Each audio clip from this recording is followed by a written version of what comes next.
Mazmur 41 ayat 2 sampai 4. Demikian firman Tuhan. Berbahagialah orang yang memperhatikan orang lemah. Tuhan akan meluputkan dia pada waktu celaka. Tuhan akan melindungi dia dan memelihara nyawanya, sehingga ia disebut berbahagia di bumi. Engkau tak akan membiarkan dia dipermainkan musuhnya. Tuhan membantu dia di ranjangnya waktu sakit. Di tempat tidurnya kau pulihkannya sama sekali dari sakitnya. Saudaraku yang dikasihi oleh Tuhan Yesus, firman Tuhan berkata, berbahagialah orang yang memperhatikan orang lemah. Memperhatikan orang lemah. Orang lemah ini siapa? Orang lemah ini adalah orang yang tiada berdaya. Orang yang kekuatannya sedikit, kekuatan kesanggupan, kemampuannya itu kecil, tidak punya kuasa. Alkitab berkata, orang yang lemah itu dan bahkan dilindungi Tuhan itu adalah orang asing, anak-anak yatim dan janda, orang yang berada dalam keadaan lemah,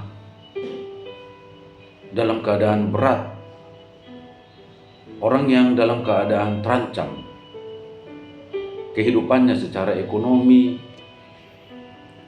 tidak bisa berbuat banyak, bahkan dari segi keselamatan juga terancam seperti orang asing. Orang asing itu dia mempertaruhkan keselamatannya ketika datang ke suatu daerah. Dia tidak tahu tempat itu. Dia tidak tahu tempat itu, sehingga dia akan membahayakan dirinya. Kemungkinan dia datang ke suatu tempat karena suatu keadaan yang berat di kampungnya. Kemudian dia pergi merantau, dia memikul risiko yang besar datang ke daerah lain.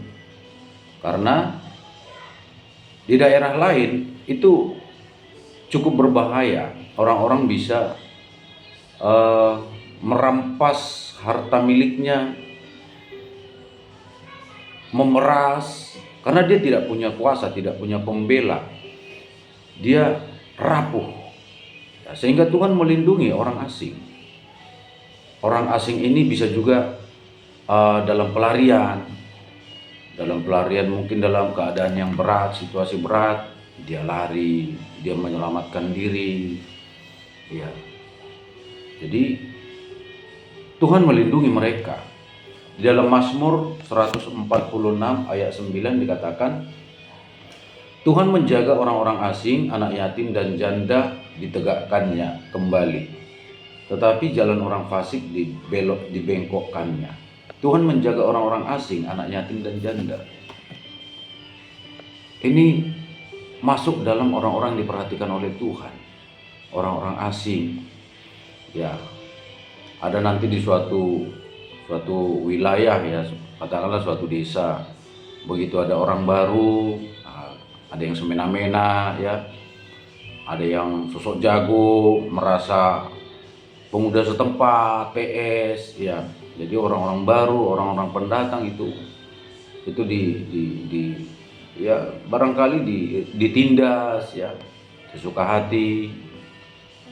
Jadi Tuhan melindungi mereka. Tuhan mengatakan orang-orang semacam itu harus dilindungi. Ya. Itu bukti kasih Tuhan kepada manusia, sebab manusia itu cenderung berkuasa atas orang-orang lemah.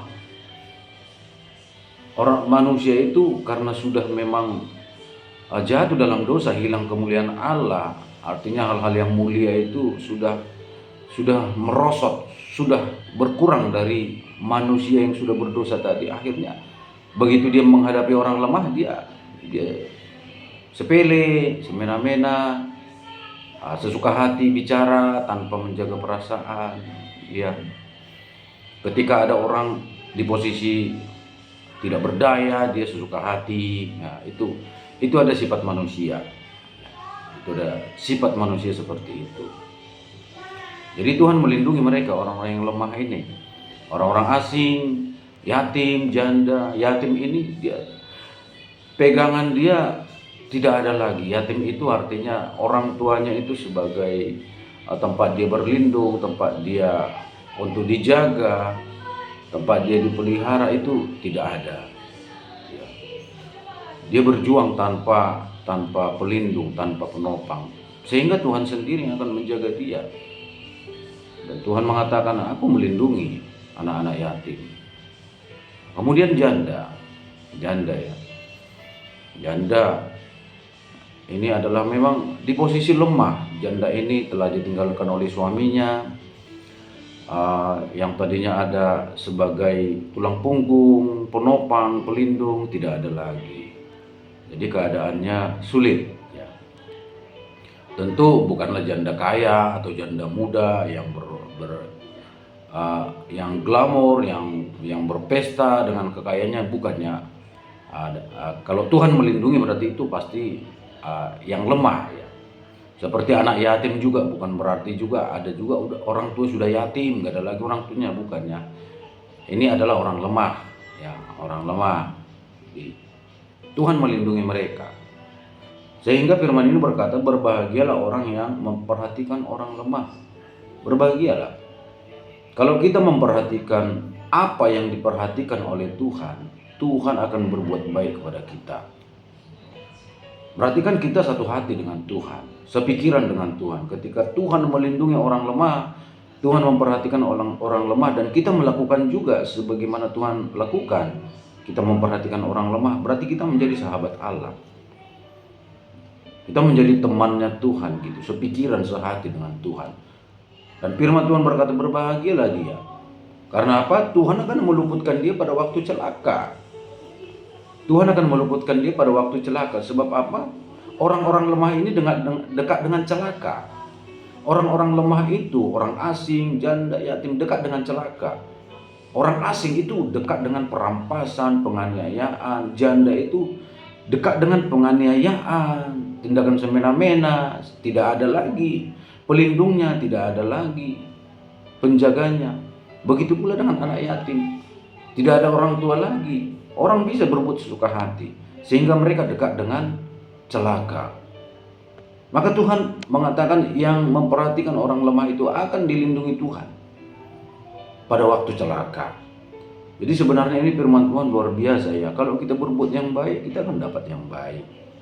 Kalau kita melindungi orang yang rentan dengan hal-hal yang celaka, dengan penindasan, Tuhan juga akan melindungi kita dari hal-hal yang rentan, dari kecelakaan. Makanya dikatakan Tuhan akan meluputkan dia pada waktu celaka.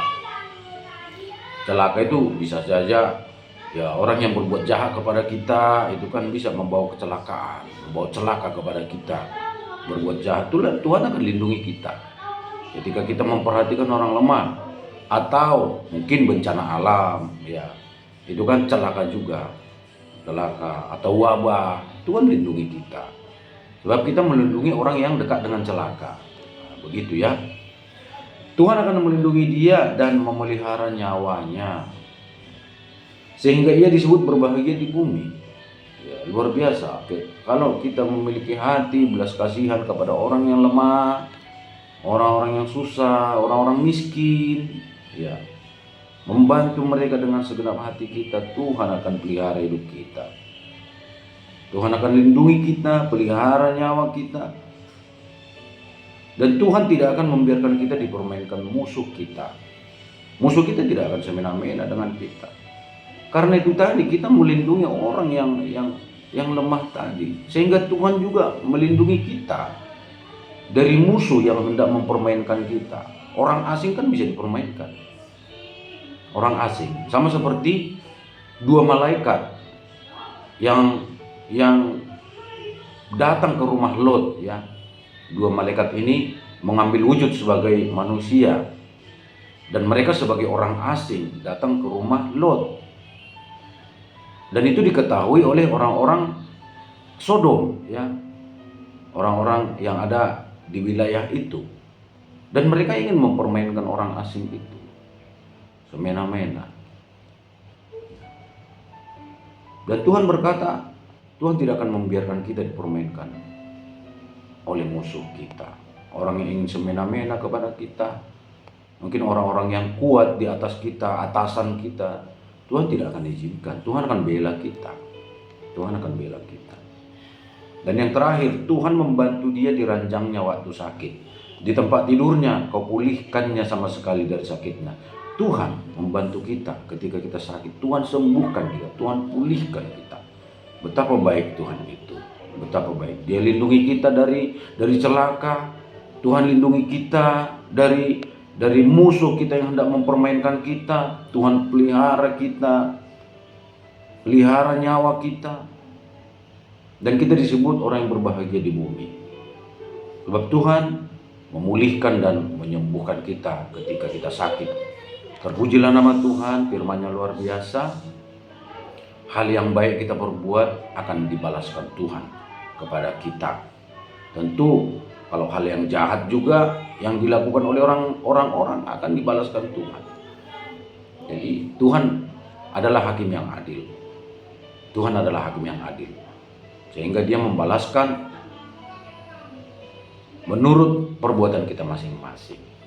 Ketika kita berbuat baik, berbelas kasihan kepada orang, peduli kepada orang yang lemah, memperhatikan orang lemah, maka Tuhan akan lakukan itu juga kepada kita. Sebab kita juga sebenarnya adalah orang-orang yang perlu ditolong, orang-orang yang perlu diperhatikan. Dan Tuhan akan memberikan itu kepada kita, menolong kita, memperhatikan, melindungi kita. Tuhan Yesus memberkati.